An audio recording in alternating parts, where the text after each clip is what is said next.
Hello, ladies and gentlemen, and welcome back to the Blue Army podcast for episode 11.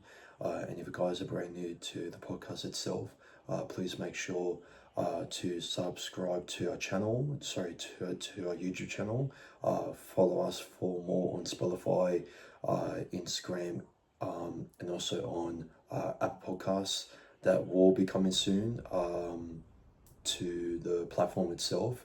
And yeah, I hope you guys enjoy this episode, and make sure to follow us for more information, mostly coming from Instagram. Let us know if you guys want us to be promoted and spread more on other platforms like either Twitter, maybe TikTok, maybe Facebook. I'm not too sure. So yeah, just let us know so we can get the podcast out there and just growing and getting the message and criticism out there more to the club so that they can hear our voices from the mighty Blue Army itself. So, yep, I hope you guys enjoy this episode, and let's crack into it. So starting off here with the Canterbury Bulldogs versus Parramatta Eels review game from from Monday on the King's birthday, as we did lose 30 points to 12, and also with a very unfortunate try conceding against Lachlan Galvin, which was quite embarrassing. But look, we've seen this many times from other sports teams, not only in rugby league but also in other code sports. When they just expected to sign a player, but then they bottle it, and then they score against them, and it haunts them for the rest of their legacy. So, look, I mean, conceding against Larkin Galvin, it's not necessarily like the most worst thing. I know it was very embarrassing and unacceptable, but let's be honest, it was Lachlan Galvin's decision to pick a club that he thought that was going to be the best for him. We did try our best, and Jason Rolls did say that we did have a crack of signing for Lachlan Galvin, but unfortunately that's not to be. And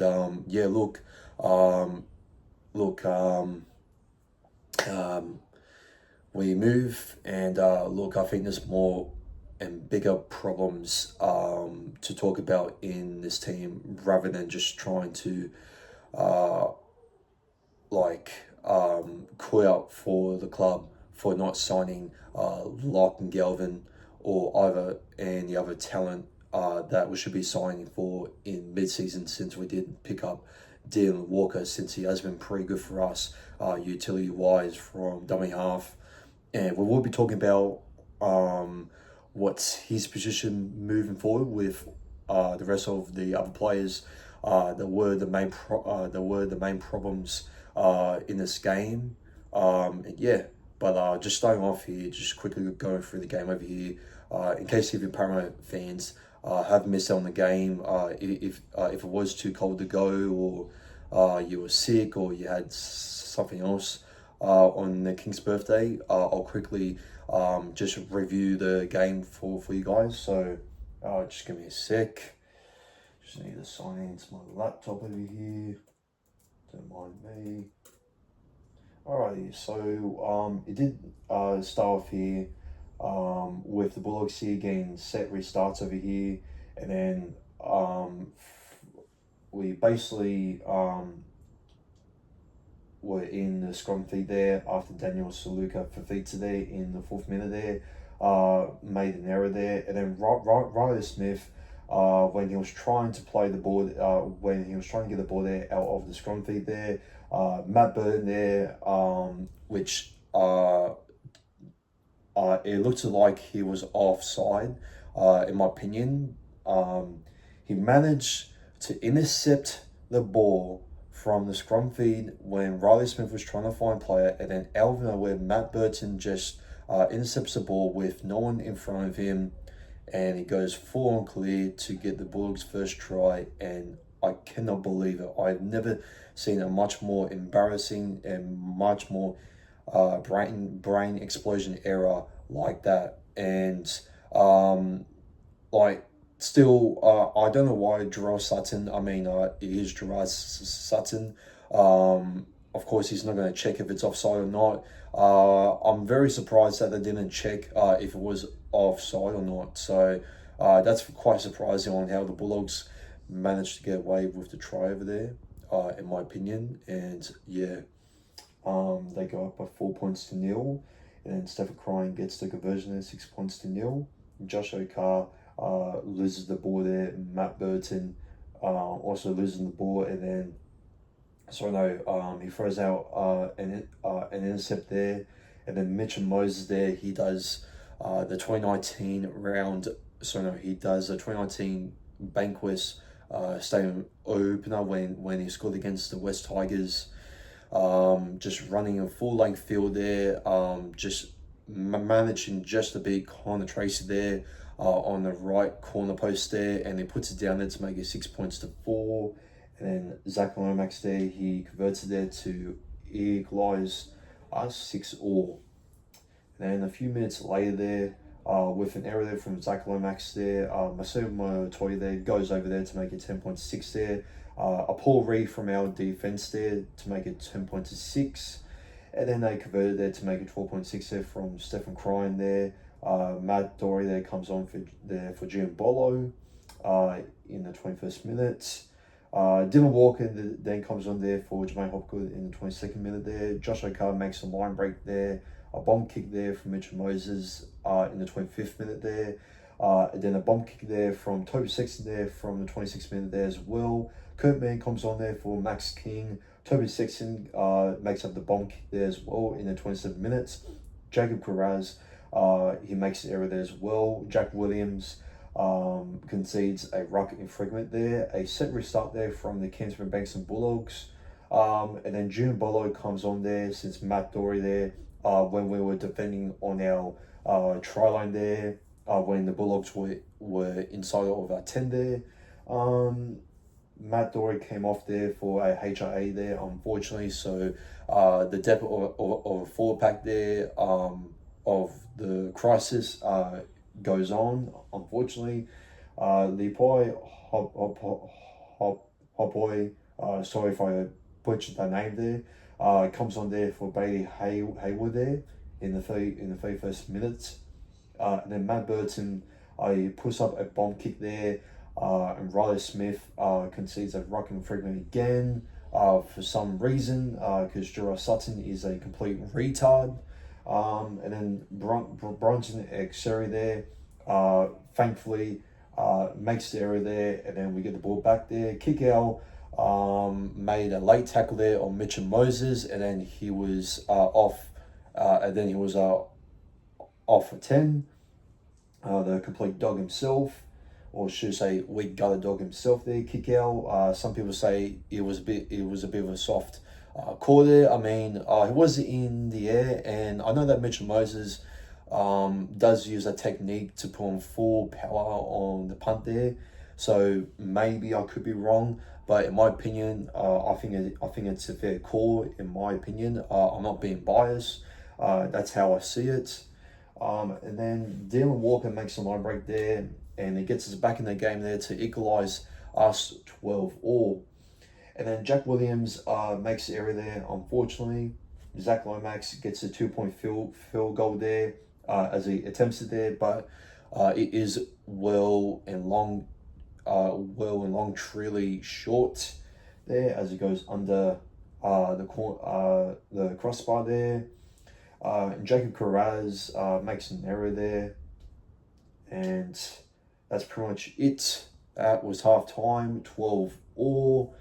And we were competing into this game. A lot of people expected us just to get smashed, and yeah, we had a bit of a rough start there. It was kind of like our performance from last week against the Panthers.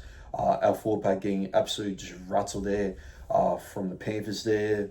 And yeah, look, it's similar to that game, and it looks like that it was going to be a very close game here.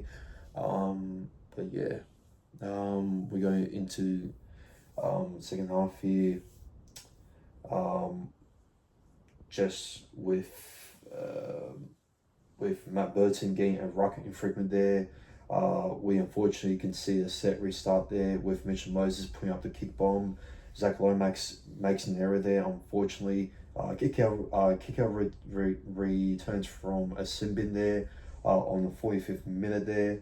Dylan Walker unfortunately concedes a ruck infringement there, with the Canterbury Banks and Bulldogs there getting a set restart there on the 45th minute there. Mitchell Moses gets a line drop out there. Marcelo Montoya there unfortunately gets an error there as well. On the 47th minute there, Jermaine Hopgood comes on there for Dylan Walker. And Jermaine Hopgood just started playing very poorly there. And then that just cost us a line break for Stephen Crine to go through. And Mitchell Moses makes a dangerous tackle there, and then they get the penalty shot there to make it 14 points to 12, and then Bronson Xeri there gets a line break there, and then that forces us there for a line dropout, and then Mitchell Moses, I believe he didn't make it over the 10-meter line, I think, from that point, or was it the next one? I think it was. No. Yeah, maybe. I'm not too sure, but it was one of those forced line dropouts where I remember seeing Mitch Moses going short on his right, and it didn't even make the 10-meter line there, and we were penalised for that. But unfortunately, Will Pensini was penalised, I think, for that reason. And then the Bulldogs just going more position over there. And then Verheim kick out there, crush himself over there on the left edge there. And he makes it 18 points to 12. And thankfully, Stephen Crine misses the conversion there. And then Sam Riley there comes on there for Tuolungi there in the back row there. Very good to see John and Sam Riley having a go at back row there, since he can play at both centre, wing, and also back row as well. Will Pensini knocks on the ball as he was trying to challenge it, but unfortunately there were a couple of angles there where it looked like he didn't even drop the ball. But I mean, it's a 50-50 call if Will Pensini did drop the ball or not. Look, we still have to defend that. Josh probably there comes on for Ryan Smith, which I don't know why Jason Rolls is still playing Josh probably as a dummy half, which it makes no sense at all. He's a fullback and also back line there, in my opinion, or you can even play him at 5'8". But some people are saying that he's not perfectly positioned to play 5'8" there, since he can't be that polish rising there to put up the set pieces that we need for our attacking game there, or our attacking style that also fits with Mitch and Moses there, which I mean I reckon that Jason Rolls should experiment with that, maybe against the Titans. But I mean, we'll see what happens there. We'll get to into a sec. But yeah, Kurt Mann goes through there, and he passes out there to Harry Styles there on his inside there, and they make it 22 points to 12, and the game looks like it's over. And then Drew Butler there comes on there for Jermaine Dropgood, and then Lachlan Galvin finally comes on there. When does he come on? Actually, Galvin. Oh yeah, he comes on there in the 56th minute there, and I was absolutely just booing him on since he came on there from another former Parramatta Eels player there, Reed Mahoney. How ironic that is. So in the 7th minute there, with 10 minutes left to go, he puts up the bomb there, and then Jacob Corrales there was offside. Larkin Galvin concedes a ruck infringement there. We get the play there, and then when we were passing out there to Zach Lomax there, I think when we were trying to get out of our own 50 there, unfortunately he drops the ball there, and Zach Lomax just had a tough day at the office. Look, all of your star players are not always going to be perfect, and it was just one of those days where Zach Lomax just had a pretty off day on a game there. And to be fair, it was pretty cold there in those conditions there, so maybe that had some role into his attacking style there. So I mean, yeah, you could say that, but yeah. Moving on, Matt Dory, he comes on there for Jack Williams. Since Jack Williams, sorry no, so Matt Dory did actually pass the HRA there, and he came on there for Jack Williams. Lachlan Galvin, he makes a line break there, and unfortunately, he gets the try there for the Canterbury Bankstown Bulldogs. And at the moment, I was cringing so hard that I just told myself that I want to go. I had enough at that point, and I think after that point, we left there, and I believe the Canterbury Bankstown Bulldogs there did nearly score a try there before the siren there, and we did actually get a strip there. It was penalised there for Katoni Toga there, and yeah. That was such a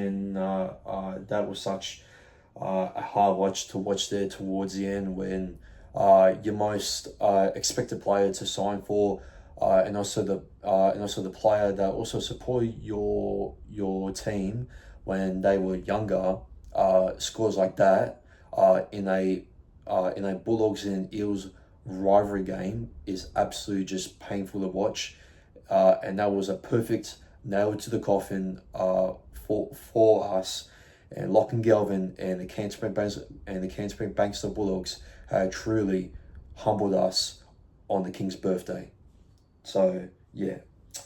Look, Isaiah Alongi, I don't know why from the kick returns that he was running sideways. Look, I really do think that he needs to work on his direction of the kick returns there. He needs to run it straight much more. I just feel like that he runs it sideways just a little bit too much sometimes. So yeah, like even when kick out was just dragging back like he was a toy. And yeah, I feel like that Isaiah Longi really needs to work on these, really needs to bulk up a little bit more. But I mean, that's going to take time. And look, our best player like today, in all honesty, was Dylan Walker. I mean, Mitch Moses was pretty good, just running that big long range try there. Similar on how he scored against the Tigers there, as I said before. But look, Dylan Walker was throwing up some very good plays there as well. I thought that Riley Smith there had a bit of an off game there, in my opinion. June Bolo, he wasn't bad there. I thought he had a couple of strong runs there, and also some strong tackles there as well. So you could say that he was our second best player there as well. But Dylan Brown, absolutely just spineless, hopeless. Does absolutely just stuff all, and I think it's time for him to go. I don't know why I keep on seeing these Parramatta Eels fans saying that he needs to stay. Like the dude has already signed a record-breaking deal with the Newcastle Knights, and he said that that's the best for his future. And if that's the best for his if that's the best for his future, moving forward for his family, or even trying to buy like a rich house or like a mansion up there. Don't know I don't know what he's going to do with the money there. Maybe just have like a hangover there at Newcastle. Who the hell knows? But I mean, like the dude's gonna play half back there, and look, I don't. Uh, I just think that Dylan Brown just doesn't give a crap about the blue and gold jersey anymore, and he just doesn't have the balls just to carry this team. Where Mitchell Moses is just doing just enough, just to punt us out from our own end, and Dylan Brown just doesn't activate his running game there, or he doesn't even put on the tackles there. Like he was going so well, and then just when it mattered against the Bulldogs, against the Lock and Galvin, when he needed to teach Lock and Galvin a lesson, he did not care.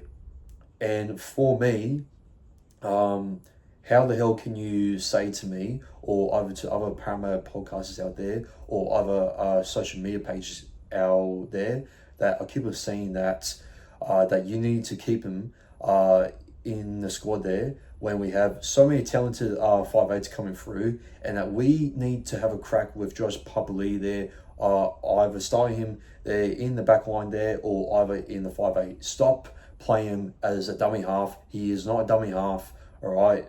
Like, he has the speed, he has the grubby kicks, he has the utility skills and that, and look, he has the passion there as well, and that doesn't make sense to put a has-been, a unloyal dog like Dylan Brown to put him over him, where, okay, well, he has been playing good, but today is when it mattered. Okay, I know that Zach Lomax and bloody Will Piscini had a pretty off game today. I mean, Will Piscini was quite disappointing again.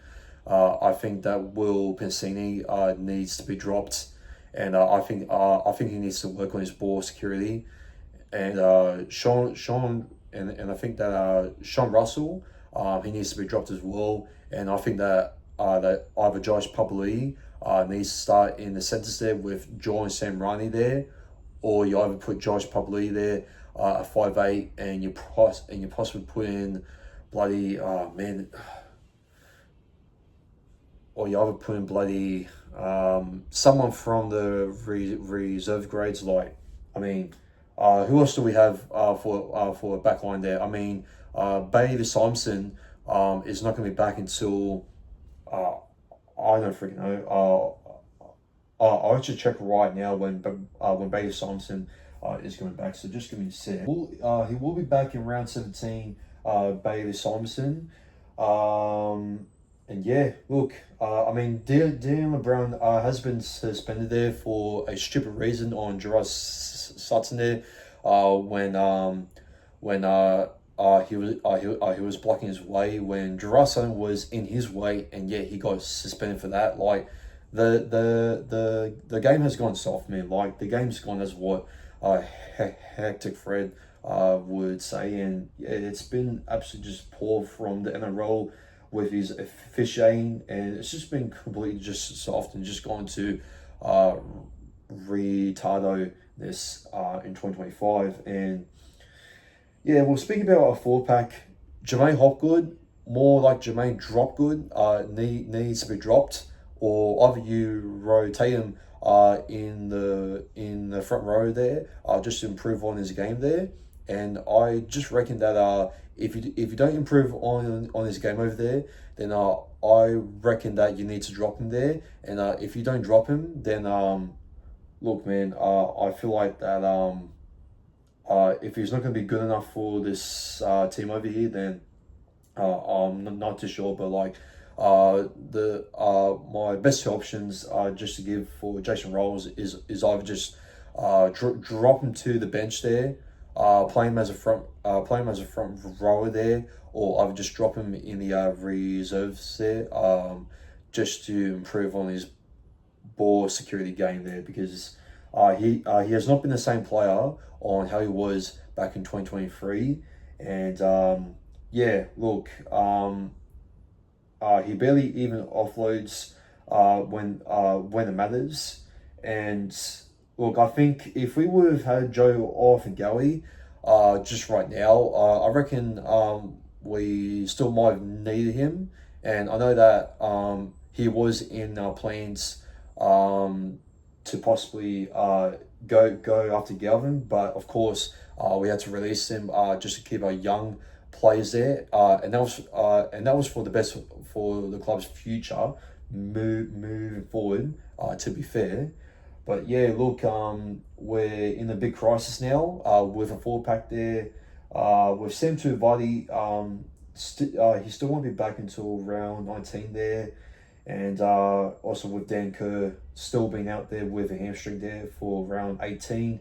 And speaking of injuries there, Mitchell Moses has officially been confirmed that with scans coming back there, he will be out for not only for Origin Game 2, but also for Origin Game 3. And he will also be out there for 4 to 6 weeks by the sounds of it. So, look, we still have Dylan Walker there, not to panic, guys. And as long as we have Dylan Walker there, then I reckon our team is still going to get the wins that we need. I still see us winning against the Titans there, despite them absolutely just humiliating the Seagulls. But the Seagulls are in all sorts of messes at the moment. At the moment there with DCE, Tom Todorovic getting old, and with the forward pack there, also with Jake Todorovic there, also getting old there as well. So I mean, mainly to be fair, in all sorts of chaos there at the moment. But for us here, our star players are still performing on the field there, especially in the last couple of weeks. And I'll give you an example. So I'll be right back, and I'll bring up the stats. Okay, so coming back to the stats here for all the players that have been performing for the halfway of the NRL season for 2025. So Isaiah Alongi, he comes in first in the NRL running with 269 total runs. That is absolutely incredible.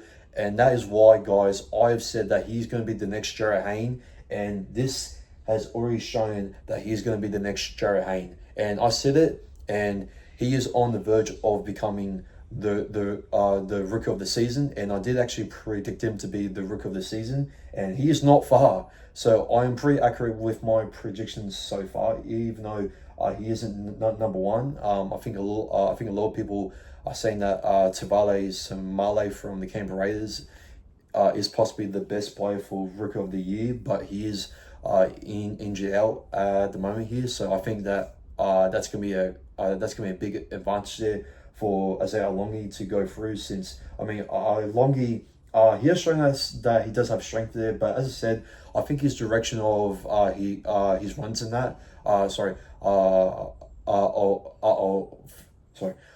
of his runs really needs to be adjusted a bit, since as I said before, he needs to run it straight more instead of just trying to run it sideways there, just trying to find a hole there. So he just really needs to run it straight there and just not be afraid there. We all know that he has speed there, and if you can just add a little bit of that bulkiness and that strength in there, that we all know that he has that potential to go to. I feel like that he can break a couple of tackle breaks. So no, he can make a couple of tackle breaks there, which we have seen in the past couple of games there. And I mean, you don't see Clinton Gubson do that, do you, haters? So anyways, moving on to the next player, Mitchell Moses, of course, by no surprise, 554.4 kicking meters per game, the highest average in the NRL. By no surprise, he has been at his best here. He has been carrying this team here as well, and that is why he has kept his origin position there, even though he's out for game 2 and also for game 3 as well. Joshua Carr, he's fourth.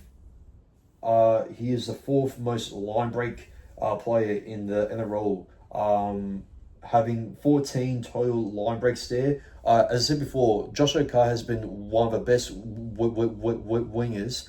Sorry about the stuttering there. One of the best wingers that we have ever signed since Semi Radradra, possibly Blake Ferguson, and also Sivo there. I mean, like, he has been our best signing since then. Like, he has been absolutely just insane. And when he has open space there, you just know that he can find the line there, and he still has a passion in the jersey that he still shows there, especially with the speed there that we have always seen. So yeah, look, he has said that he has been working on his strength there, which we haven't seen him use that strength there much for the Canterbury Bankstown Bulldogs there, and the fact that he has trained for that.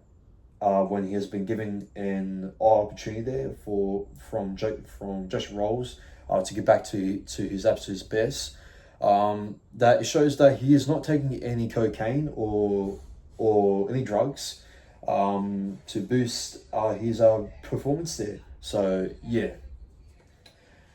Next player, Zach Lomax there, another great backline there that we have picked up there, coming in third with the biggest average of run meters per game in the NRL, 203.2 run meters per game. That is absolutely just incredible. I mean, he has gone back to back over 200 run meters there from both Origin and also against the Panthers, which is absolutely just insane.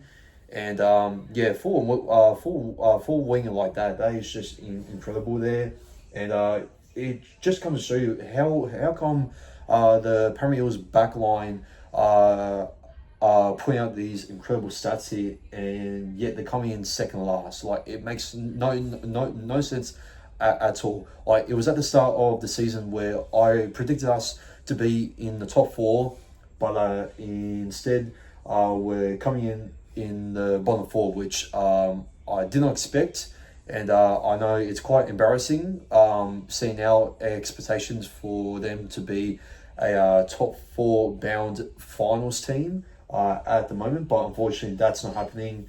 And yeah, Riley Smith, the rookie himself there, maybe he could be rookie of the year. Riley Smith, because he is 4th most in the NRL for 532 tackles there, and man, like, I'm pretty sure we all know that Riley Smith is Reed Money 2.0, but he is way better than Reed Money. I know that he was pretty off with his discipline there, and that's intercept error there that he made out there from dummy half from the scrum feed there. That Mo Burton did intercept there.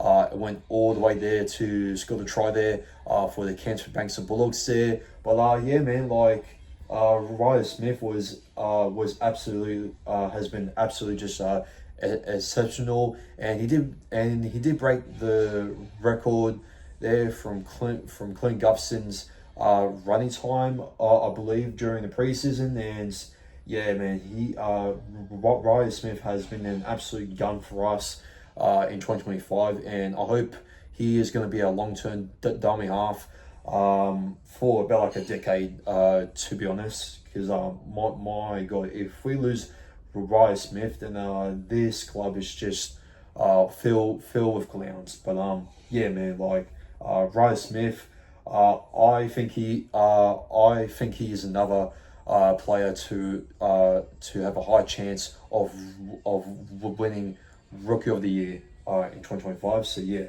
as I said before, our forward pack does not help out from Ryo Smith, trying to produce some incredible plays there, but just our forward pack just cannot execute the points that we need. I know that Jack Williams and Gino Bolo has been our best forwards throughout the season. Sean Lane, we still don't know what's going on with him. Ryan Madison is still quite a mystery since he was ruled out late against the Bulldogs. And yeah, man, and we still have the question: what's going to happen with Bryce Cartwright? Is he going to have a start there? And to be honest, like we need to bring in some fresh new guns for a forward pack. And I've been saying this before: we need to go all out on Payne Haas. I know that Payne Haas is not going to leave the Brisbane Broncos, but we need to at least be hungry for some quality, young, experienced forwards, even like Ethan Billimore, and many other options that are pretty much on the market. I know there's not that many great and consistent forwards out there at the moment that we do need. But look, I mean, I know that the Bulldogs did sign Leah Thompson, which we did bottle that as well. If we would have had Leah Thompson for 2026, we would have been cruising along, and I think they could have maybe had an attraction there, maybe for Payne Haas to come to a club there, which would have stung the Bulldogs' plans for making their forward pack there stronger. I know that the Bulldogs forward is already strong there with Vilami Kickout, Jacob Preston, Max King, Kurt Mann, very utilised as well. You got bloody who else is there? Bloody so Luke has been pretty good for them, I guess. Tupanua, sorry no. Who else is there? Yeah. Tupanua, he's been a bit how you going, in my opinion. But look, the full pack is pretty damn good at the Bulldogs. Quite the fittest, in my opinion, and I think that's a problem also with a full pack there. The fitness is not there, the discipline is not there, and the IQ is just completely just off. So it needs a fresh, clean start there, just with some new guns there, and that they can show that passion in the blue and gold jumper there. Because my God, we have got some average forwards there like Jermaine Dropgood, bloody who else is there? I mean, Kelma Tuolungi hasn't been that bad, but I mean, he's a bench player in my opinion. And with Luca Moretti out, Matt Dory out, Sam Tuvati out, Tony Mattielli, and also Waimaru Greg also out there, and with questions with Ryan Madison, Sean Lane, and also Bryce Cartwright, you do really have to question yourselves that we really need to be on the front foot of going all out with Payne Haas, because our forwards and also the injuries and the questions around our team at the moment are really causing a lot of havoc into the squad right now, especially depth wise, and with our strategies just not going our way. I think that Jason Rolls is really running out of ideas, and if he does not get this next forward rotation for the squad there right, then I do truly believe that we need to that we really need to be on the front foot of going all out for Payne Haas, and also for a young, experienced back row. I know that I have been repeating myself like this so many times, but I do have to say it multiple times just to get the message out there, for not only you guys there, for not only for the fan base itself, but also for the club itself, and for Mark O'Neill and for the rest of the board members themselves, just to really wake up to themselves and seeing on what the F is going on with a club at the moment, and we really need to get some quality players in there, and we need to get back to the drawing board of just going all in with a full pack there. I mean, look on how the NRLW went with signing Trey Travers there, Paige Travers, whoever her name is, I forgot her name, the British international. I mean, I've done the preview last episode, so I should know her name. But yeah, look, I mean, like I mean, they have passion in the four pack there. I mean, they have a young gun lock there as well. They also have a lot of good options there for the back row there, like Mahila Murphy there. I know that we have Joel and Sam Riley there that can play as a back row there, but I mean, like, he's not always a back row there. He's like a backup there, but we need like a star there for our back rowers there as well. So, like, if you're comparing the men's four pack comparing to the women's four pack, the women's four pack is already going good, especially with the back line. So we really need to get the men's four pack on and going, like, ASAP, because it's not a good look for the men's team at the moment, in my opinion. Like, we need to get rid of these has-beens there, this average playing style here with a four pack here, with a four pack going. Is Julian Bolo also maybe going to play for us next year? Maybe, but there has been rumors around that he could have a chance to retire, which I think he might retire by the end of 2026, in my opinion, unless if he has another chaotic and tragedy injury unexpectedly coming that we don't know yet. That could be scripted, hopefully not. But look, what do you guys reckon? What should we do with Jermaine Hopgood, and what should we do with Dylan Brown? Should we experiment with George Papali'i? Should we maybe bring in Dylan Walker as a 5'8", which, to be honest, it won't work. He's more as a lock.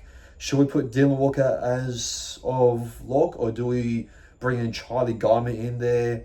Put him as lock there, since back row isn't working out for him, which is pretty hard, because like Charlie Gama, he's slimmed down, and I feel like that Charlie Gama really needs to work on his strength there, since he has slimmed down and he needs to bulk up, man. Like, we need some of our full packs there to really be bulking up there. I mean, we're definitely like on how the Canterbury Bankers Bulldogs were a couple of years ago, when they got absolutely just smashed by the Manly Warringah Seagulls there at round one there at Brookvale Oval there, when the full pack was so small that they had to get rid of some players there, and then next thing you know, they just went all out, just signing so many depth forwards there, and I do believe that's a next move there for our recruitment there, just to go out there and just to absolutely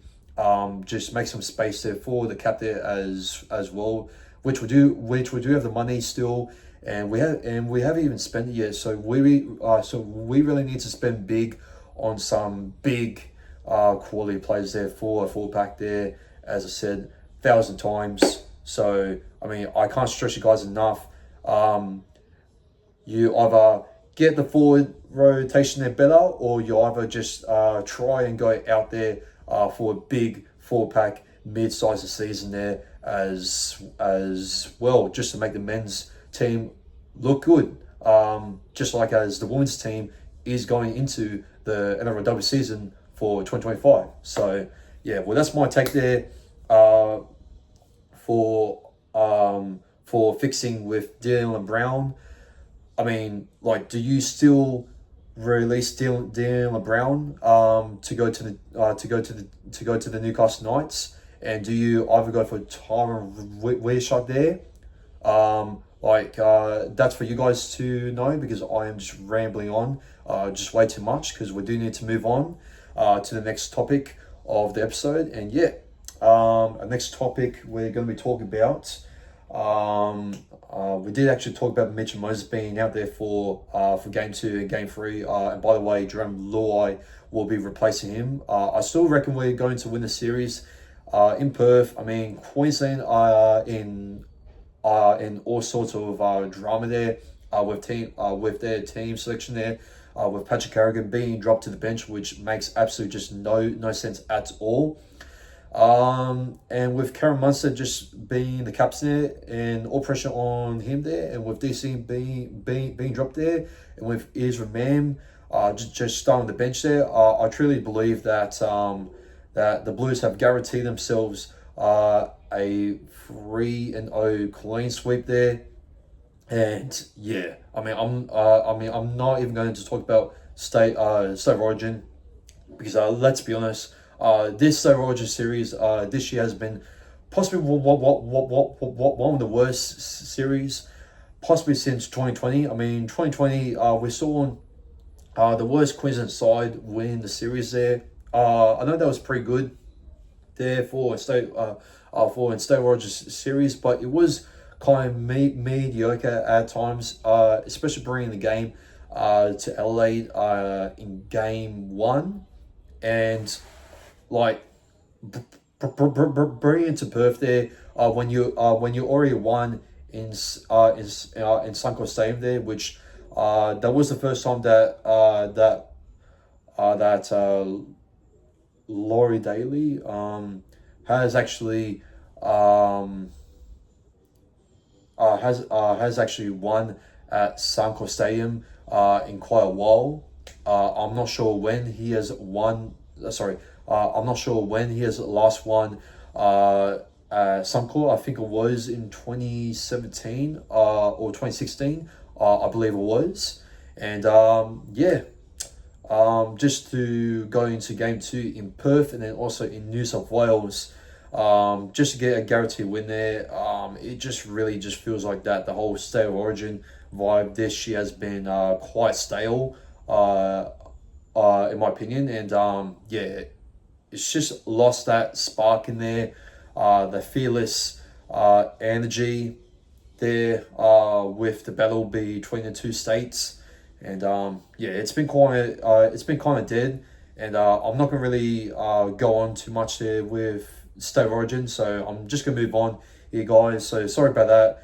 If I'm not going to talk about that much here about state of origin, it's just been very quite stale, to be honest, and I don't really feel like in the mood about talking about it, since there's really not much to talk about. I mean, we're gonna win a series here, unless if Queensland does something quite unexpected with the tactics that they might be playing games at the moment here with a Mines here. So I mean, we'll wait and see until next Wednesday. So well, let's hope that the Blues guarantee themselves a clean sweep, not only winning at Perth but also at a core stadium. So but anyways, we'll move on to the next topic here.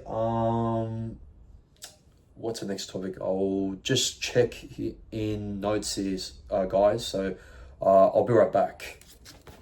Right, so with everything out of the way here, with our game just being reviewed, going through, and with already discussed about Mitchell Moses just being out, and that with Dylan Walker still being our best player there, utilising the plays there similar to how Ryan Smith does. I do want to talk about something unexpected, and there's not many Parramatta fans talking about this. So since we're filling up the space there for so many Parramatta future stars there, just coming from the young system there as well, I do feel like that we really need to talk about our future for the club itself. with the brand itself. And I know that we just release a brand new what's it called again? Center of excellence there, and it's basically like the size of a small village there. But I do want to talk to you about another thing that a lot of people are kind of afraid. I mean, they're kind of a bit quiet, and I'm quite surprised that, well, since we're going into a brand new era of the Premier Eels, look, I don't want to sound negative, and I know this is going to sound very ridiculous, but do you guys reckon that we should change our logo going forward into the newer generation? And also, should we change our home style jersey for 2026? I know that this may sound ridiculous because of course there's going to be some people saying, oh, but what's wrong with our logo since it emblems the original look from the 80s when we last won a competition. Why do you want to change it back to the 2001 grand final logo look? And when it's already been a curse from 2001 and 2009 and la da da. Like, bro, we all seen that the Premier Eels social media page has basically just been teasing us here, being obsessed with the 2001 Premier Eels logo. Sorry, no, I think it is. I think it did came out in 2000 or either 2001, I believe. And look, I actually went on this AI thing. It's called Microsoft Coliport. It's a brand new AI generator, and it actually generates some very realistic and high quality definition imaginations. And yeah, so I was actually just tweaking some concept logos just moving forward for the club itself. Like, you see Manly changing their logo going forward there, just going something similar to how the Titans did, and now the Canberra Raiders. Even though the Canberra Raiders won, I do prefer them going back to their previous logo there. I'm not really a big fan of the current logo. I think it looks absolutely just hideous and completely soft. And yeah, the West Tigers logo, I mean, if they would have added the claws or maybe like a body in there, and just make the logo a little bit much more fearful. I do reckon that the West Tigers logo can improve with the head and with the tiger much more. But with the Premier League logo, like, no offense, like, if you're going to compare the 2000 logo compared to on how it is right now, like, what happened to the scariness and the intimidating look on how this team's just speaks to you well. This Premier side, just by looking at the logo, it should be a premiership winning side, which we were on the verge of winning a premiership back in 2001. And look, just looking back on this current logo now, and just looking back on the 80s, yes, I do know that we should keep it there since it does ambles successful history when we actually won premierships for this franchise.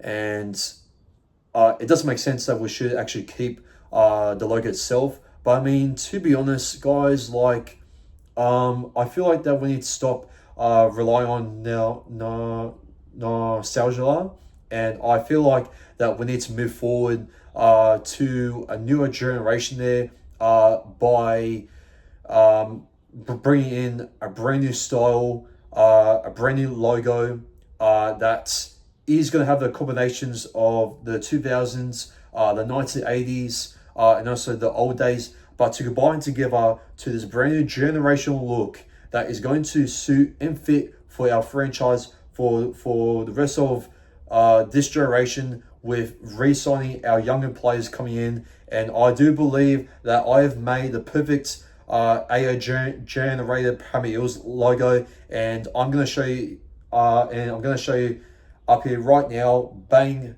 there it is. What do you guys reckon for that logo there, going into maybe even next year? Like, tag the Premier Eels social media page and see on how they feel like it. There are some other options there that I will be posting up on Instagram, I think soon. So here it is, guys. The other options to pick the official Premier Eels logo going forward there.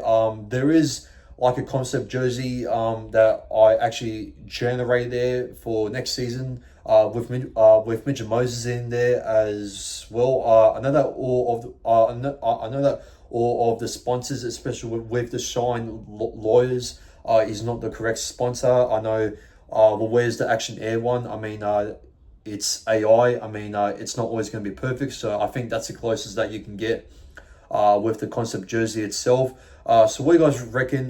Do you guys reckon that we should keep the current logo, or should we change the logo to one of these options over here? And should we actually make a home jersey for next year, and just keep the away jersey as what it is? Because I mean, I don't think we should change the away jersey. I mean, I think the away jersey is perfect on how it is, but the home jersey with with all of its blueness there, and with the faded stripy gold there, just being a little bit faded there, and a little bit dull there, a little bit dark there. I just feel like that's making the home style there just not like span out much more to the fans themselves, and also to the brand itself as well.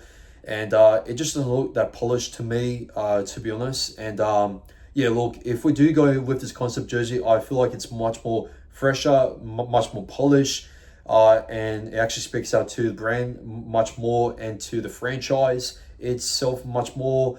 And also just moving forward there, just bring back that culture there as well, but just moving forward with a brand new logo there, in my opinion, that I feel like it's the right thing to do. You still keep the 1947 thing in there, or maybe not, or maybe you just bring back that 2001 logo in there, and you just modernize, and you just rise it there, as I do have the options there as well. And yeah, what do you guys reckon? Do you reckon it is time for a new era, for bringing a brand new logo, a brand new jersey there? And yeah, look, I mean, Macron, I do believe are going to expire our contract for next season. So it's going to be very interesting on what our jerseys and what the franchise look is going to be for next season. Just moving forward with our young stars just coming through. And I feel like sooner or later, I do have a feeling that the Premier Eels social media team is really teasing us here with a brand new era logo moving forward for the next couple of generations there. So yeah, what do you guys think? Do you guys reckon we should keep the current logo, or do you reckon it is time for a new era logo, jersey, franchise looking club, whatever it is, concept ideas? So, but if you guys reckon that all of these concept ideas are not the greatest, just let me know on our latest Instagram post there, or either in the YouTube comment section there below. If you guys have made it to the end of this podcast here for episode 11 of the Blue Army podcast, thank you so much, and I appreciate the feedback. For any criticisms there, whether it's positive or either negative, just let me know, guys, because we really need to have some feedback here,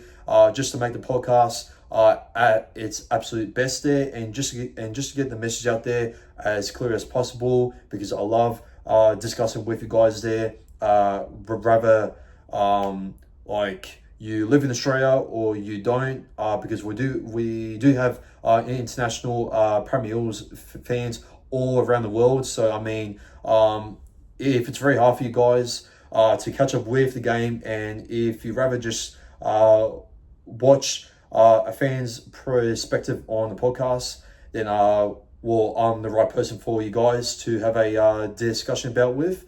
And let me know, guys. And well, that's going to do it there for episode 11 for the Blue Garmin podcast.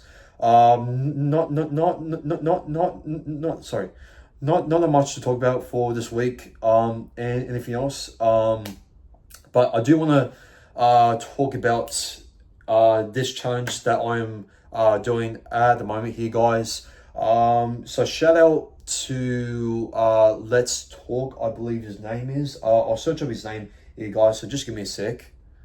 I do want to shout out for Time for a Chat, when he gave me a shout out there for running over 35,000 kilometers, whatever I have done. But I will officially say that I have done about like 55 kilometers at the moment, which I know that's going to absolutely just shock you guys. So now, how the hell can this guy do 55 kilometers in a week? That is absolutely just insane. I mean, look, I'm doing it just to force the NRL to make a mental health round for next year, which I do believe it needs to happen, because there are so many young and old men out there that are going through things that not many people know. And plus, if you guys have not only